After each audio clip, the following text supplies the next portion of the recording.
Assalamualaikum warahmatullahi wabarakatuh.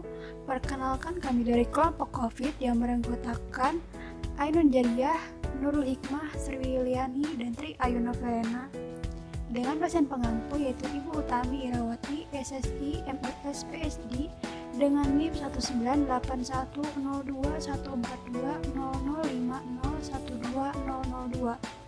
Di sini kami akan menjelaskan mengenai makalah kami yang berjudul Analisis Limbah pada Industri Pupuk PT Pupuk Kalimantan Timur.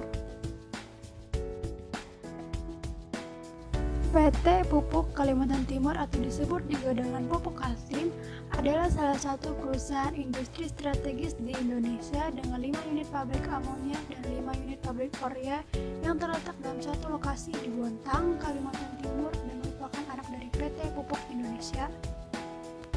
Pada tanggal 7 Desember 1977, PT Pupuk Kalimantan Timur atau Pupuk Kaltim resmi berdiri dengan bahan baku utama adalah gas alam yang disalurkan melalui pipa dari Muara Badak sekitar 60 km dari lokasi pabrik. Kemudian pada tahun 1979, pembangunan pabrik Kaltim 1 mulai dilaksanakan dengan masa operasi komersial pertama kali dimulai pada tahun 1987. Pabrik Kaltim 2 mulai dibangun pada awal tahun 1982 dan diselesaikan 3 bulan lebih cepat dari jadwal yang ditetapkan, yaitu pada tahun 1984. Pabrik Kaltim 1 dan Pabrik Kaltim 2 diresmikan oleh Presiden Soeharto pada tanggal 28 Oktober 1984. Pabrik Kaltim 3 dibangun pada tahun 1986 dan diresmikan pada tanggal 4 April 1989. Pabrik Kaltim 4 mulai dibangun pada tahun 1999 dengan proyeksi kapasitas 570.000 ton urea grano dan 330.000 ton amoniak per tahun. Pembangunan pabrik urea berhasil diselesaikan pada pertengahan tahun 2002, sedangkan pabrik amoniak diselesaikan pada tahun 2003. Pabrik Kaltim 5 yang rencananya berkapasitas 1,2 juta ton urea per tahun ini akan segera direalisasikan oleh PKP. Pabrik Kaltim 5 itu akan menggantikan eksistensi pabrik unit Pabrik Kaltim 1 yang kemungkinan akan ditutup karena sudah tua dan kurang efisien. Untuk mendukung operasional Kaltim 5, Pupuk Kaltim juga akan membangun pabrik amoniak berkapasitas sekitar 600.000 ton per tahun. Saat ini Pupuk Kaltim memiliki 5 buah pabrik pupuk urea dengan kapasitas total sebanyak 2,98 juta ton urea per tahun, serta 4 buah pabrik amoniak dengan kapasitas total sebanyak 1,85 juta ton amoniak per tahun. Sementara produksi pupuk NPK adalah sebanyak 350.000 ton per tahun dengan pabriknya yang ada di 3 kota, yaitu Bontang, Semarang, dan Surabaya.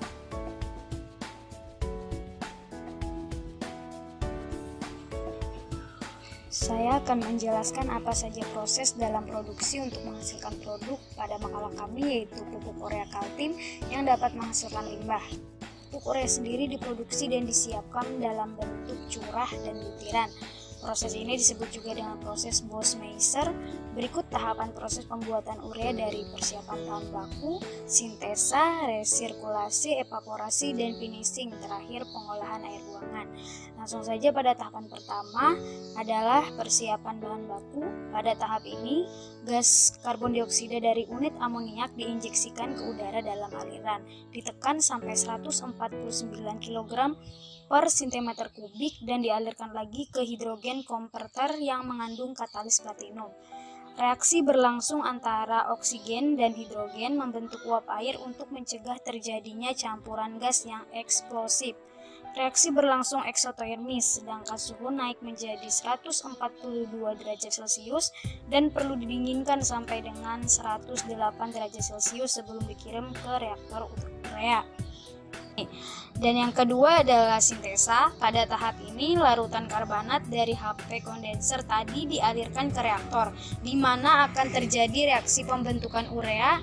Hasil sintesa keluar dari reaktor dimasukkan ke stripper untuk memisahkan gas karbon dioksida, amoniak, dan inert gas dari larutan urea karbamat yang kemudian dimanfaatkan kembali dengan mengkondensasikannya di scrubber. Di dalam reaktor sekitar 60% dari karbon dioksida diubah berubah menjadi urea. Dalam tahapan proses inilah kemungkinan besar dapat dihasilkan limbah berupa gas karbon dioksida dalam reaktor, di mana pada saat pembentukan urea, hasil sintesa yang keluar dari reaktor kemudian dimasukkan ke stripper tidak berhasil memisahkan seluruh gas karbon dioksida dari larutan urea karbamat. Lanjut tahap yang ketiga, yaitu resirkulasi. Larutan amonium karbamat yang mengandung urea, air, dan karbamat yang tak terpisahkan dimasukkan ke stripper dan rectifier. Di sini karbamat diuraikan kembali menjadi amoniak dan karbon dioksida dengan sistem ekspansi. Selanjutnya gas yang terbentuk dipisahkan untuk mendapatkan larutan pekat urea berkadar 73% dan bersuhu 86 derajat Celcius. Kemudian larutan ini dimasukkan ke dalam tangki urea. Yang keempat adalah tahapan evaporasi dan finishing. Larutan pekat urea berasal dari resirkulasi yang ada di tangki urea. Dialirkan ke evaporator untuk diuapkan dan mendapatkan larutan urea dengan kadar 99,7%, bersuhu 140 derajat Celcius. Produk yang didapat pada proses ini ialah urea granul dengan ukuran butir 4-10 mesh. Urea granul tersebut kemudian dipindahkan menuju mesin packaging menggunakan konveyor dan bantuan operator untuk kemudian dilakukan proses pengemasan. Produk pupuk urea yang telah dikemas dalam karung tinggal didistribusikan menuju gudang produk jadi. Dalam menara pembutir seperti yang telah dijelaskan tadi, akan terbentuk urea berupa urea melt atau lelehan urea. Urea melt tersebut jatuh bebas dari ketinggian lebih dari 50 meter dan dari bawah dihembuskan udara pendingin dari blower, maka urea melt tersebut memadat dan membentuk amort yang disebut urea frill. Butiran urea yang ukurannya kecil di atas 19 mesh terbawa oleh udara keluar dari menara pembutir sebagai emisi debu urea.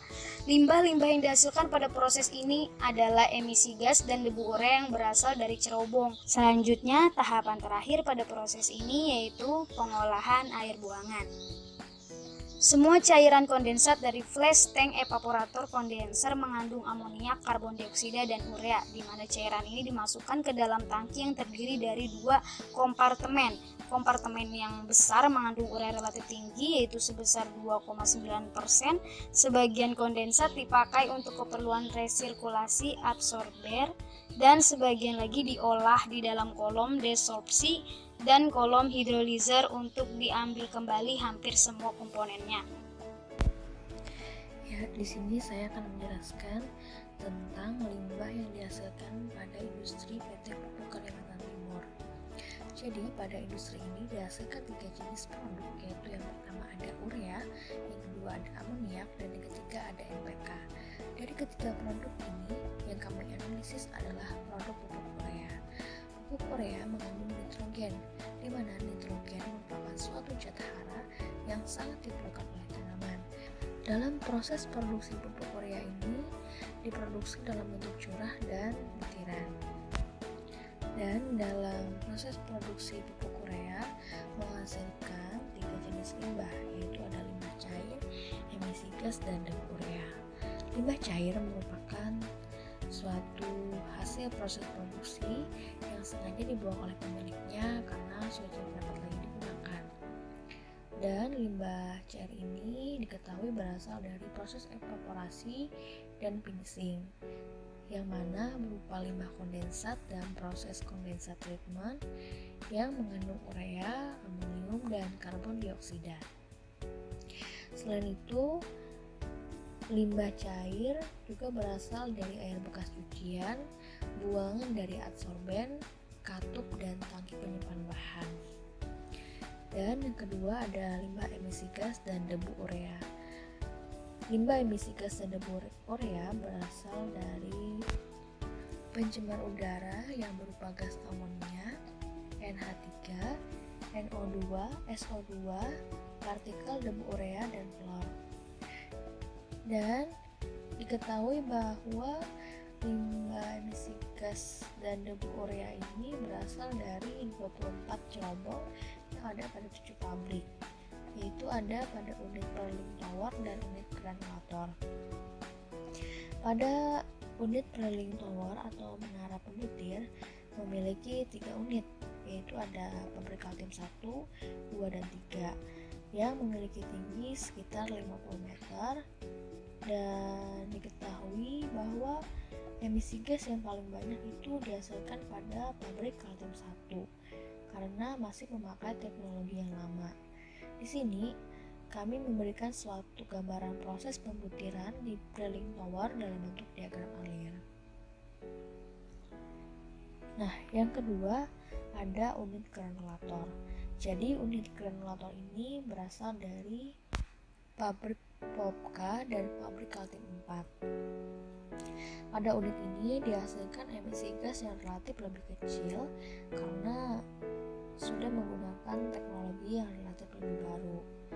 Di sini kami juga memberikan gambaran dari proses granulasi urea yang disajikan dalam bentuk diagram alir.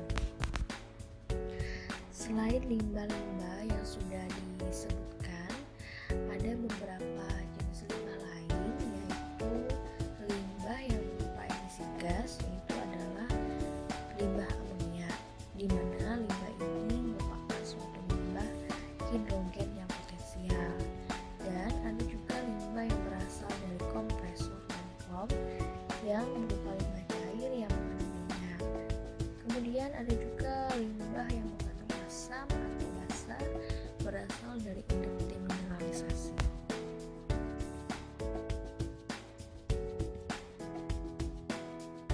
Pada limbah cair, upaya yang dapat dilakukan untuk mengatasinya adalah yang pertama dengan in-plant treatment. In-plant treatment merupakan metode pengolahan air limbah yang berupa suatu peralatan di mana prosesnya masuk dalam pabrik proses produksi. In-plant treatment ini berfungsi sebagai recover, reuse, dan recycle zat-zat yang terkandung dalam air limbah seperti amonia, urea, dan karbon dioksida. Pengolahan secara in-plant treatment ini sudah diterapkan pada PKT, di mana PKT memilih dan menggunakan peralatan jenis ini berfungsi untuk memproses air kondensat yang masih mengandung amonia, karbon dioksida, dan urea yang berasal dari tangki amonia. Yang kedua adalah neutralization pond. Prinsip dari neutralization pond ini sendiri, limbah asam akan direaksikan dengan suatu basa kuat, biasanya natrium hidroksida, dan limbah basa akan direaksikan dengan suatu asam kuat, biasanya asam sulfat, hingga pH limbah tersebut menjadi netral yang selanjutnya akan dibuang ke laut. Yang kedua adalah emergency pond. Prinsipnya adalah limbah akan ditampung dalam suatu wadah untuk selanjutnya diolah agar syarat baku mutu dapat terpenuhi. Yang ketiga adalah urea sump tank. Urea sump tank merupakan suatu unit untuk mendaur ulang produk urea reject, yaitu berupa ceceran urea atau pupuk urea yang berasal dari kemasan karung yang rusak yang kemudian dikirim kembali ke proses untuk diprilkan kembali. Pada emisi gas, upaya pengendalian pencemarannya adalah yang pertama wet scrubber. Wet scrubber yang digunakan pada pupuk Kaltim adalah tipe spray chamber. Prinsip dari spray chamber ini, udara yang mengandung asap atau gas dikontakkan dengan air melalui penyemprotan dari atas scrubber.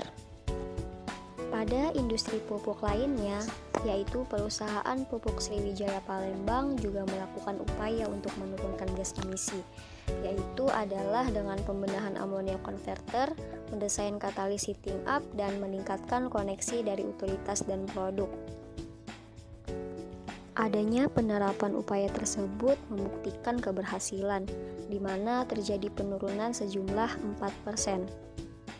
Selain itu juga ada perusahaan petrokimia Gresik yang menggunakan teknologi white scrubber yang juga dipasang dalam drilling tower. Hal tersebut untuk meminimalisir limbah yang keluar agar jumlahnya tidak banyak.